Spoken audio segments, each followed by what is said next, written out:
Maka kami siap bekerjasama dengan Pak Menteri Agama untuk sama-sama mengawal, dan kami berharap dari DPR RI kepada seluruh keluarga besar pondok pesantren di Indonesia tidak menganggap corona ini sesuatu yang enteng, tidak menganggap remeh, karena hari ini Indonesia masih kurvanya selalu naik.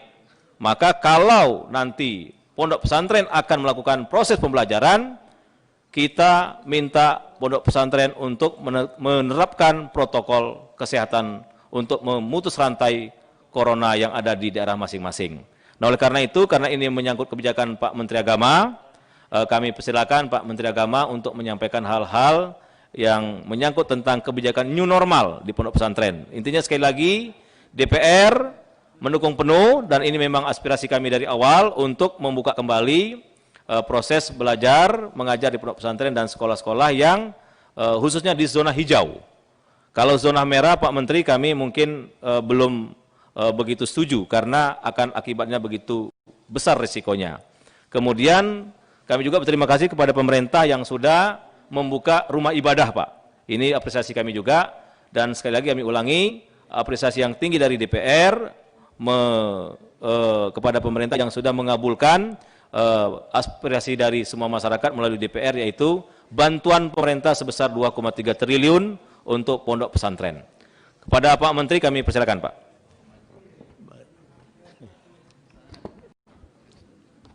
Assalamualaikum warahmatullahi wabarakatuh. Yang saya hormati Ketua Komisi 8 DPR RI, teman-teman Komisi 8 DPR RI yang saya hormati, dan Bapak-Bapak, Ibu-Ibu wartawan sekalian. Senang sekali pada saat hari malam ini kami baru selesai mengadakan rapat kerja bersama Komisi 8, dan banyak sekali masukan-masukan yang kami dapatkan, kemudian untuk menjadi mematangkan semua konsep-konsep kita ke depan.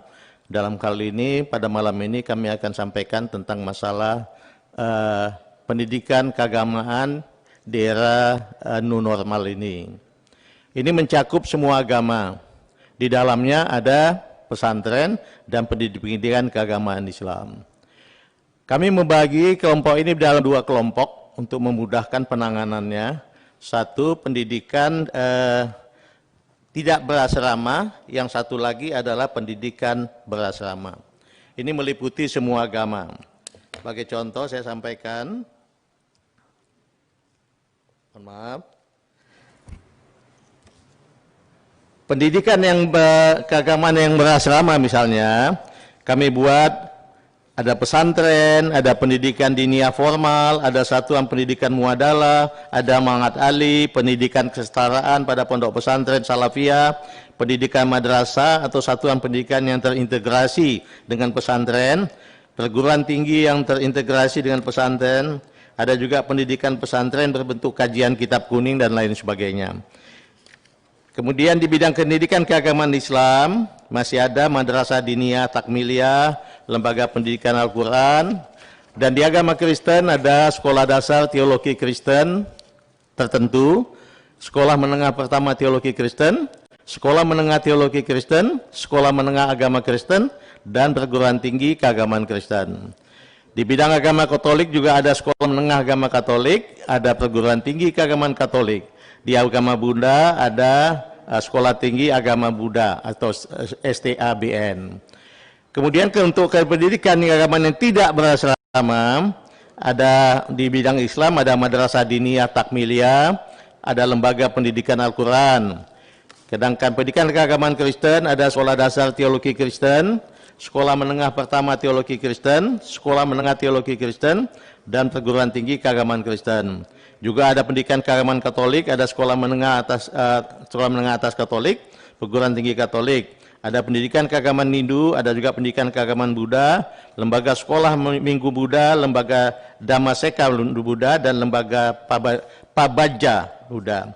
Ke bidang pendidikan keagamaan Konghucu ada sekolah tinggi agama Konghucu dan sekolah Minggu Konghucu di Klenteng. Nah, kembali kepada pesantren tadi.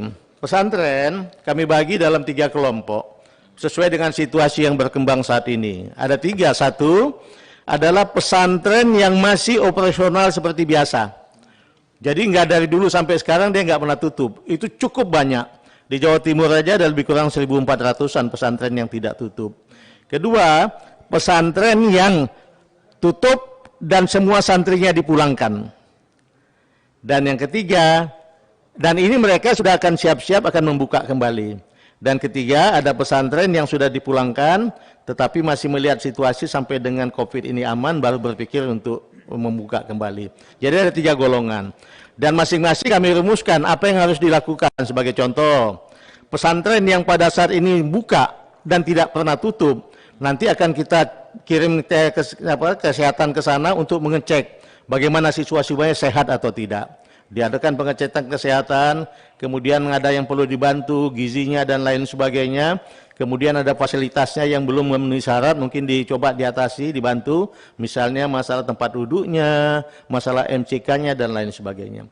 Bagaimana pesantren yang, dan ini semua dibantu oleh gugus tugas daerah setempat maupun juga oleh aparat instansi kesehatan setempat. Bagaimana pesantren yang dipulangkan semua orang tanya dan akan ditarik kembali.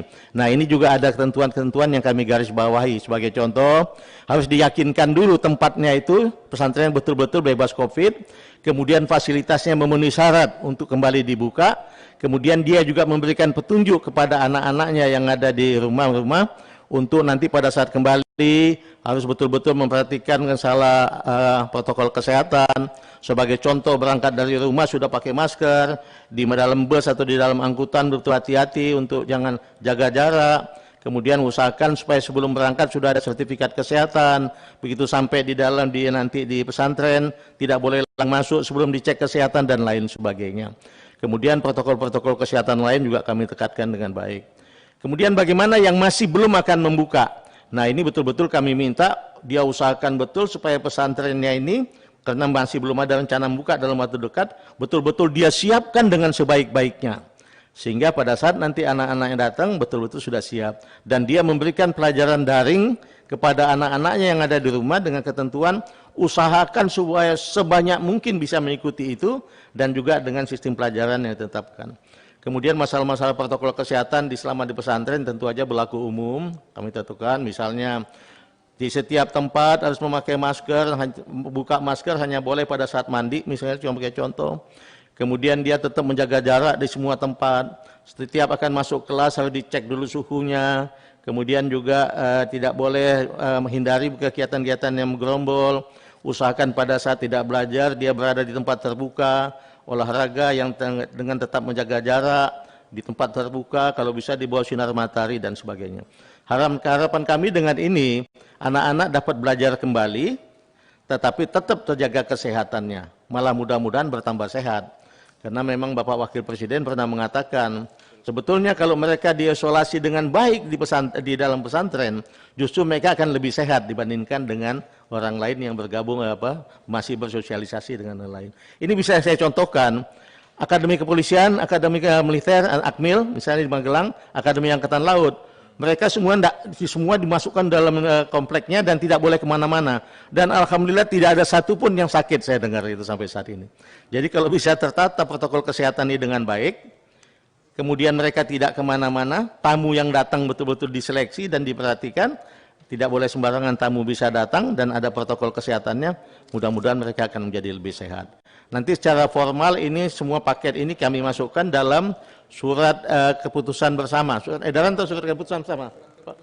Surat keputusan bersama antara Mendikbud, Menteri Agama, Menteri Kesehatan, Mendagri, bersama gugus tugas ya. Nah, ini semua kami himpun jadi satu dan bisa menjadi pedoman semua. Karena ini mencakup semua agama dan mencakup juga sekolah-sekolah umum. Itu yang ingin saya sampaikan pada kesempatan ini. Mudah-mudahan bisa membawa kebaikan bagi bangsa ini ke depan. Dan terima kasih kepada teman-teman Komisi 8 yang telah banyak memberikan masukan-masukan dan arahan. Sehingga ini mudah-mudahan menjadi sebuah produk yang betul-betul bisa kita aplikasikan. Tadi Ketua Komisi 8 juga menggarisbawahi betul-betul didorong pemerintah untuk betul-betul turun tangan untuk membantu. Meskipun memang dana pemerintah tentu saja tidak sangat terbatas, tapi tadi sudah disepakati awal akan dikeluarkan dana 2,3 triliun hanya khusus untuk pesantren dan kelompok Islam, sedangkan masih akan ada tambahan lagi untuk tadi pendidikan-pendidikan agama lainnya. Mudah-mudahan akan lebih baik ke depan. Terima kasih. Billahi taufik wal hidayah. Assalamualaikum warahmatullahi wabarakatuh. Ada pertanyaan? Silakan. Ya.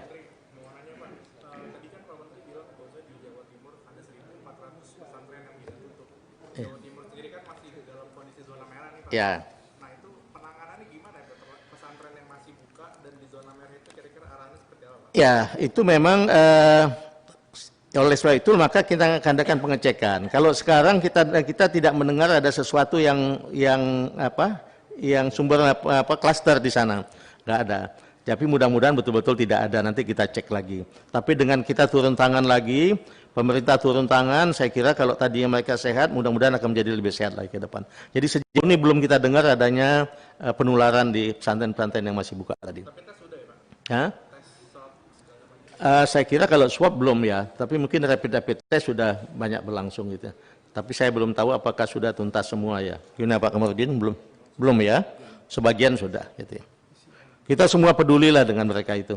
Karena Pak Jokowi juga Bapak Presiden menggarisbawahi, hati-hati buka pesantren, jangan jadi klaster nanti.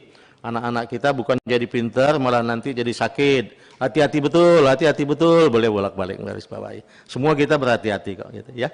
Terima kasih ya. Cukuplah saya kira ya. Ya, makasih. Terima kasih Pak Menteri, terima kasih rekan-rekan wartawan. Wassalamualaikum warahmatullahi wabarakatuh. Salam.